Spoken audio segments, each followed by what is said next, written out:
syempre po ang ating mga magagaling na vloggers. Magandang hapon po sa inyo. Thank you very much, Direk. Kayo po. Magandang hapon po sa inyong lahat.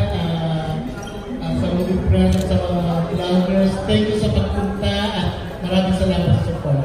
Thank you. And of course, from XD, anyone from XD, na pwede rin mag-greet with our friends, with the press. Thank you very much nga po mga sa lahat na nandito ngayon sa mga press. Kaya po kayo. Thank you. Alright, thank you very much. Now we move on to our Q&A at tutulungan tayo ng Efrelin dito mula sa Viva para kumuha ng mga questions niyo.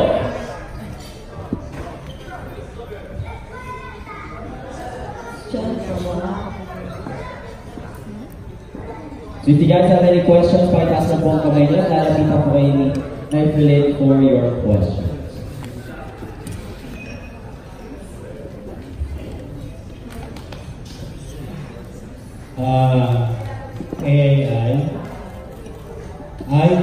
Yes, Mr. Junard. Ano naman ang mga pasabog mo rito, mga bagong pasabog, paandar at kasiklad dahil matagal ka na yan. Yes. Actually, JL, nag-usap na kami direct kanina nung nakaupo kami doon. Sabi ko, na-miss ko yung pelikula ko kagaya ng ganito. Yung, syempre, di ba ngayon, yung tanging ina sa Netflix kasi bagong pasok lang siya sa Netflix. So, nung napanood ko siya, na-miss kong gumawa ng ganong pelikula. And eto nga, luckily, at least binigyan ako ng Viva Films ng ganitong klaseng pelikula. And I'm so thankful and sobrang na-miss ko yung ganitong klase na pang-pamilya. And thank you, Direk, for directing me dito at yung mga bata sa movie na ito. So, yung mga alaga ng mga anak ko rito, kumusta naman sila ay bilang artista? Ay, magagaling na artista, pasaway, pero magagaling. Yan talaga, kahit ano pang sabihin natin, kahit marami silang mga bashers, haters, hindi natin maikakaila na ang mga bata ay mahuhusay talaga. Hindi lang sa pagrarap, kundi sila din yung gumagawa ng kanta nila. And surprisingly, magagaling din silang artista. Ano ka rito ay? Ano yung character mo rito? Wala akong kwenta dito, Jay. Wala akong kwenta dito. Nanay ako dito ng mga bata. Ngayon,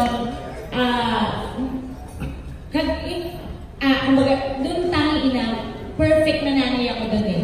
Dito, nanay ako na marami akong pagkakamali na itinama ko later on. Iniwan ko sila eh. Nung mga baby pa sila, bata sila, iniwan ko sila. So, kailangan kong i-redeem yung sarili ko bilang ina. So, doon papasok yung story, yung movie. Okay. Direct, so how's the voice? Iba yung ex-battle? Actually, surprisingly, kaya syempre, first time nila pumaster. So, ini-expect mo, ano lang, parang, paano ganyan. Pero, actually, nakakagulat kasi nandun yung humor, mauusay sila ng patawa. Saka, ang maganda sa kanila kasi, very professional. Yung nakikinig, laging on time, saka talagang kung ano man yung problema, alam mo yun, parang sinasabi nila, parang ayos, and para yung shoot ay maging smooth and everything, alam mo yun, maging maganda ang pinalabas. Is this the first time to work with that, right? Yes, it's my very first time to work with Miss I. So, actually, sa simula, medyo natakot ako. Kasi pero, as a shoot, parang sarap na trabaho ni Miss I. And I'm so happy na nagkatrabaho kami. At sana hindi ito yung last na magkakatrabaho kami. Kung naman yung sa'yo si director? Napakabait na director na ito. Bakit? Oo, napakatyaga. Tyaga sa mga bata. Tsaka, syempre sanay ako sa mga director na yung mga, pag yung hindi nila nakuha yung syempre minsan nagbabakulong sila. Si Direk, chill-chill lang eh. Mabait, mapasensya. Kunyari, sisigaw lang yung sandali, mamaya, sweet na siya ulit. Ganun. Happy anniversary pala kay Sayo. Okay, JN, salamat. Pero, yung mga boys ng next week, anong feeling ninyo sa una yung sabak sa pelikula ko? Lahat na kayo. Sige. Lahat daw kayo game, go. Uli na yung controversial Mamaya na yung controversial. Mamaya na yung controversial Remember. Opo. Yes. Natatakot po sa mga shooting kasi syempre hindi naman kami ganun kagaling sa pag-arte. Pero sa tulong ni Mama ay ginagay nila kami tapos kino-compliment nila kami kaya mas pinag-iigilan namin. Kaya naramdaman ko sa movie na ito parang wala lang. Parang tinrain lang nila kami habang tinatrain nabubuo yung movie. Ganun training nila. Anong ganitong klase mo? Anong ginawa mo? Ako po yung anak na actually kambal kami na ito mga tabi. Kami yung mayaman na anak na wala sa itsura. Alam niyo, hindi accurate yung pag-iinarte namin sa itsura namin. Ganun kami klase ngayon. Kasi, mayaman kami doon. Yes? Yung susunod, experience Sa akin naman, nurse ako doon sa pelikula.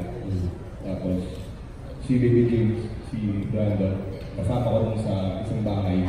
Nurse ng ibang siya doon. Magtropa kami simula ng bata pa. Hindi namin alam na magkapatid.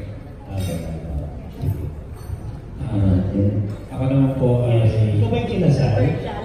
Opo, ay yung controversy. Ang yan yun. Ako yung pinaka-makalit. Ako yung controversial. Yes, ako yung pinaka-makalit na anak. Anak ako ng barbero.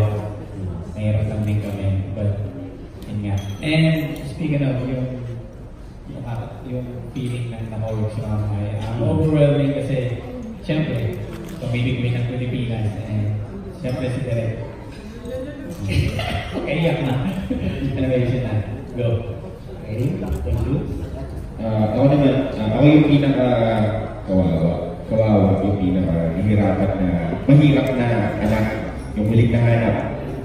Tapos yung feeling ko about dito sa movie, masaya, excited, kasi ginawa namin yung best namin para maging maganda to. So, nag-aabang lang din, gusto ko na din mapanood. Ako po yung dito. Kasama ako po yung nursing aid dito. Ako yung panganay sa magkakapatid na actually iniwan ako kami na bata na ako mag-isip na pero blurred yung memories. So, nursing aid ako na umapot sa amin is mayanong pamilya. Kami ni Boswa. And, ayun. Isa sa pinaka, ako yung panganay na ako yung pinaka, parang isip bata dito. And, ayun. Tapos, working with Mama Island Directado. Noong una kasi, medyo takot kami kasi di naman namin mundo itong yung pag-acting. So, yun, eventually, na-overcome namin yung fear. Tapos na-enjoy namin. Yun yung magandang part na na-enjoy namin yung pagawa ng movie. Na parang family. Yes. Ay, di ba tapos yung sakit na ulo nyo sa mga alaga? Wala nang sakit na ulo sa mga alaga? Wala akong sakit ng ulo. Wala na? Minsan, pero di ba naman, parang pamilya din yan, di ba? Hindi naman lahat ng anak mo nasa magandang mood everyday. Minsan may mga topak-topak din sila. Pero talaga, katanggapin mo lang yun kasi nanay ka. So, unconditional love yung ibibigay mo. Mabubisit ka lang pero later on, mamahalin mo sila ulit. Ganun lang naman. Ano masasabi mo sa controversy mo sa mga alaga? Hindi ko lang ito. Yun nga, yung tungkol kay John, syempre naman, lahat po naman tayo na lahat ng may mga asawa rito or lahat ng mga may asawa sa buong Pilipinas, sa buong mundo, napaka-plastic naman po natin kung sasabihin natin na ang pagsasama natin 100% na masaya. Lahat naman ang mag-asawa nagkakaroon ng problema. So, ang payo ko sa kanila, ayusin nila, yung mga chismis-chismis, yung mga live dyan na sa social media. Gano'n naman basically, di ba? Ang mga Pinoy mahilig talaga sa chismis. Pero lahat tayo na may mga asawa, ang pinaka-gusto natin ayusin yung magiging problema. So, yun yung sinasabi ko kay John. At kasalukuyan naman na inaayos nila yung problema. Yun ang maganda. Kanina. Totoo ba yun? Sagutin mo na. Kanina lang. Okay, well, first of all, I just want to say na, I'm English. British yan, no? British national yan. I don't know. Jay, and you should know. Okay, yes, yeah. I just want to say that nobody's perfect. I am not perfect. I've made a mistake. But right now, I'm in the process of sorting it out with my wife. And I'm trying to sort out my marriage, trying to save my marriage. But yeah, like I said, everyone makes a mistake. I've made a mistake. And I'm trying to save my marriage. And any more question about my wife, please don't ask it. That's it. That's the last question I'm gonna answer about it because that's too personal. And yeah, thank you.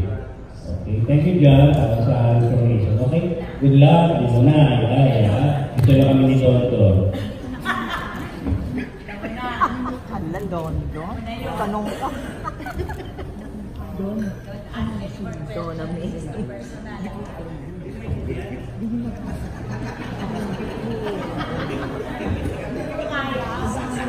Ano naghiwalay pa?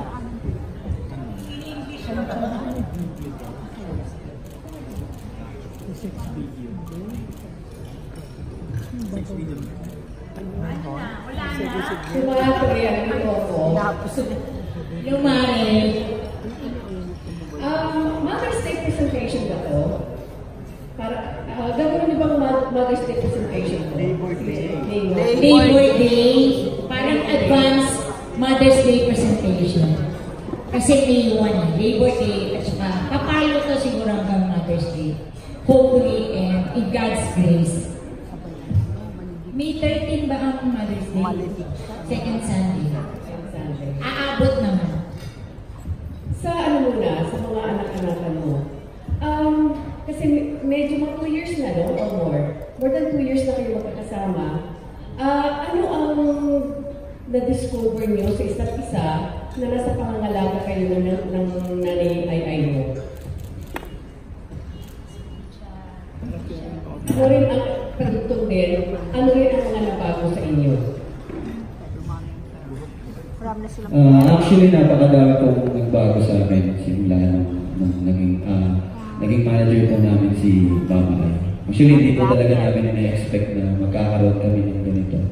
Pero ayun, marami kaming natutunan, marami kaming mga bagay na hindi alam na si Mama Ay ang nagsabi sa amin na minsan kasi mga padalos-dalos po kasi sa mga bagay-bagay. And pinaliwanag po ni Mama Ay sa amin na mga anak, hindi po dapat ganito, hindi dapat ganyan. So pinili naman namin yung ganito lang. So, kami po yung nag-adjust. So, okay naman. Yung iba? Ibang members? Tabi.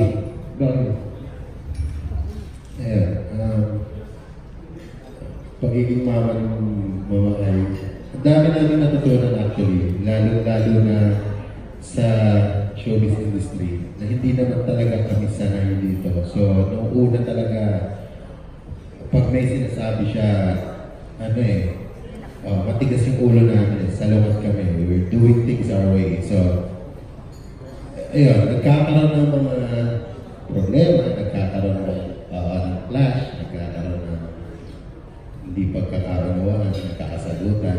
Then, eventually, realize namin na tama naman yung sinasabi, it's for our own good. Hindi, kumbaga mas gamay niya na kumbaga para sa amin ang naging dating, nakapasok na siya dito sa kuweba na to nakalabas na siya. Kami papasok pa lang. Sinasabihan niya kami, hindi niya kami pinipigilan na huwag kayong pumasok niyan, pero sinasabi niya sa amin kung ano ang mga possible na pwede namin ma-encounter pag pumasok kami. That's how she taught us. And yung gano'n niya kami pangalanan. Mare, kasi sa mga anak, may kanya-kanyang ugali ito. Ano kadalasan ang problema na na-encounter mo sa kanila at paano mo ito na-resolve? Unang-una kasi tama yung sinabi ni James na hindi kasi sila sanay sa showbiz, di ba? Nung nakilala ko sila, underground sila, meaning mga rappers sila na sikat sa internet. Yun yung ano talaga nila eh. Tapos, kumbaga, itong mga tao na to, mga bata to, dinala ko sila sa showbiz. Kumbaga sa ibang mundo. So medyo doon kami nagkakaroon ng ano kasi, parang kung ano kasi kinalakihan nila doon sa mundo nila, parang ayaw nila maniwala na dapat ganito yung gagawin niya dito sa mundong gagalawan na ulit. So doon nagkakaroon ng clash. Pero naiintindihan ko sila kasi yung pagka-artist nila minsan, ganun naman ang mga artist eh, minsan yung mga topak nila, kailangan lang aanay mo, uuto-uto. Parang bata, uuto-utuin mo, na hindi ganyan, dapat ganito. Minsan iiyak ka rin, minsan sisigawan mo. Yung tamang timpla ng nanay, ganun dapat, balance.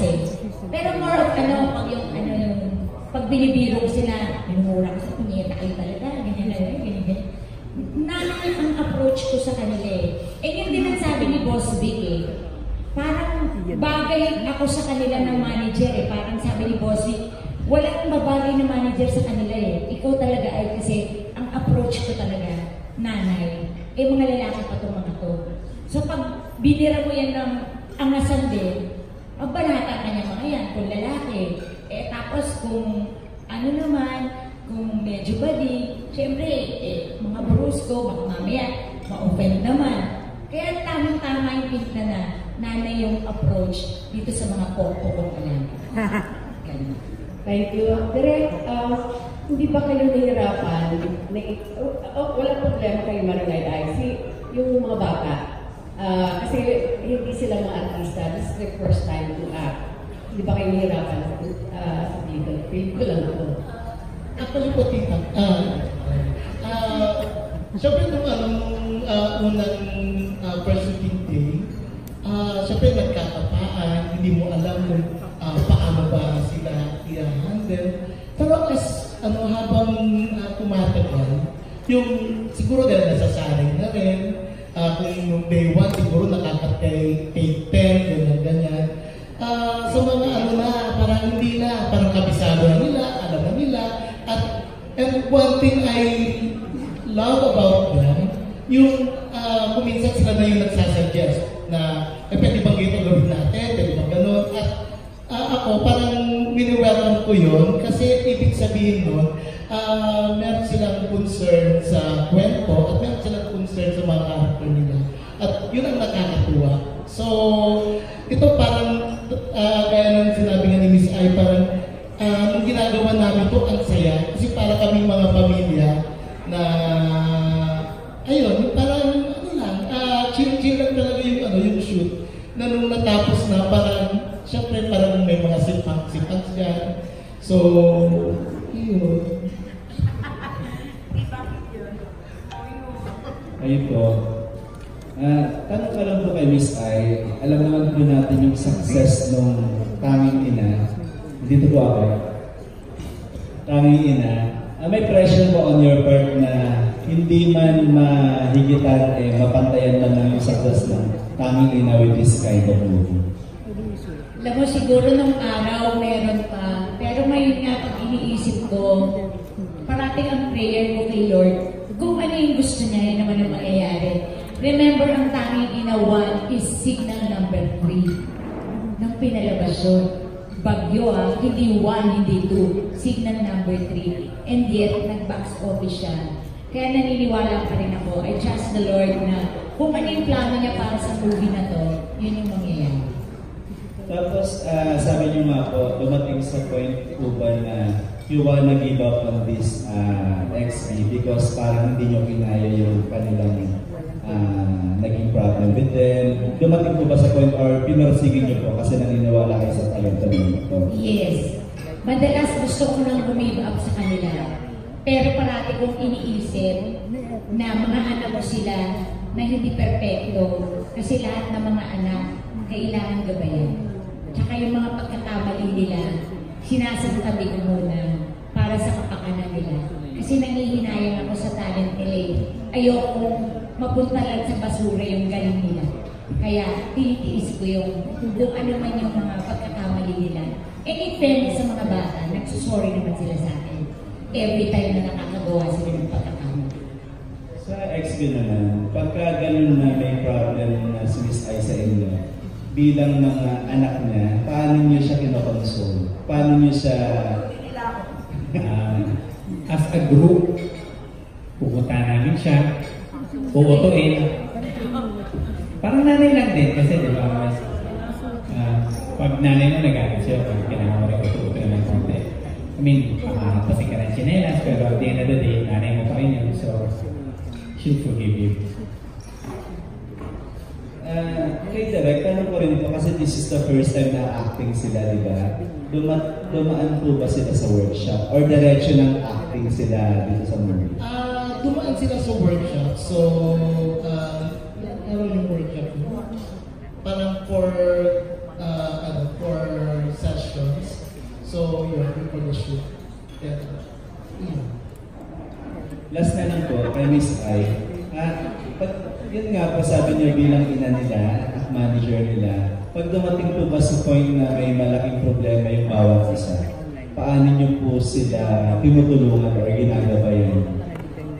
Kinakausap ko sila ng personal or sa chat. Hindi sa chat room isa-isa. Kanyari, pag dumaan si Mark ng problema, kausap ko siya. Ito, kinausap ko ito, pati si Jelay. Tapos yung iba, kakausapin ko, tapos ay sumagot, iintayin ko sumagot sila. Kasi minsan, pag may mga topak sila, hindi naman agad sila sumasagot eh. Iintayin mo muna yung, siyempre babalansihin mo din yung mga ugali nila. So, nakikinig naman sila, pero minsan hindi rin. Depende. Depende sa approach mo. Nakikinig man o hindi, at least, nasasabihan ko sila. Last na lang po sa mga taga-XP, after doing this film, ano yung na-realize ninyo? Kumbaga, ipupush nyo pa ba yung acting or mag-stick na lang kayo sa inyong pag-rap at pagkanta? Para sa akin, ako, kung para sa akin lang, ayun. Ang hirap pala.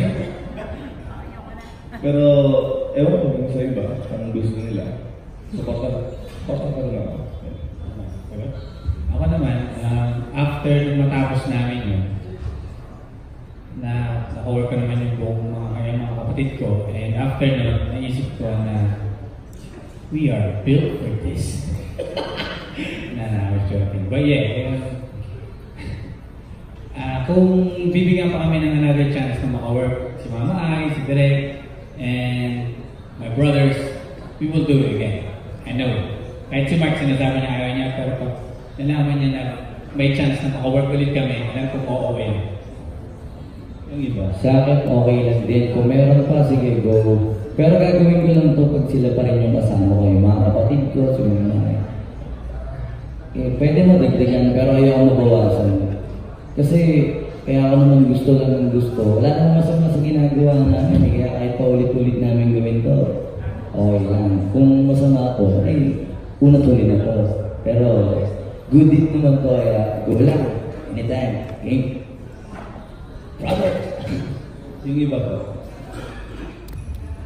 Ayun, tulad nga ng sinabi ng Claudia, kung bibigyan ulit ng chance, kung movie man to, kasi nasanay na kami kila Direk kila Mama Ai, lalo sa mga staff na nakasama namin. Noong una kasi parang nahihiya pa kami, sobrang daming tao nang nanonood sa amin, hindi namin alam kung paano pa. Umacting naman kami sa mga funny videos namin, nagtataping naman kami sa mga sitcom. Pero iba-iba kasi yung naranasan namin sa movie.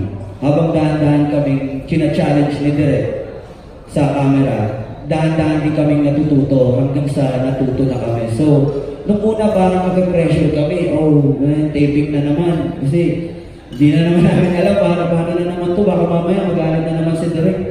Yung mga marker na yan, dyan palaging galit si Direk eh. Mga ganyan-ganyan. Pero nung natuto na kami, parang pag nagkakaroon ng taping, kami na yung excited. So, kung bibigyan kami ng pagkakataon ulit, na gumawa ng pelikula, gusto namin, sila-sila din po ulit ang mga kasama namin. And That's kayo po. Actually, yung day one pa nga lang,